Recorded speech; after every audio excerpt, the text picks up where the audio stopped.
कैलाशपति शिव शंकर, तुम हो भोले दया के सागर। तुम कैलाशपति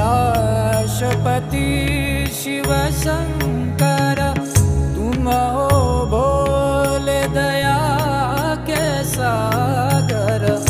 दूर करो सब दुख हमारे, दूर करो सब दुख हमारे।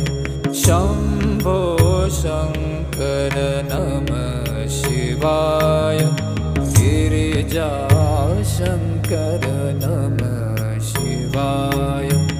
आदिदेव तुम नमः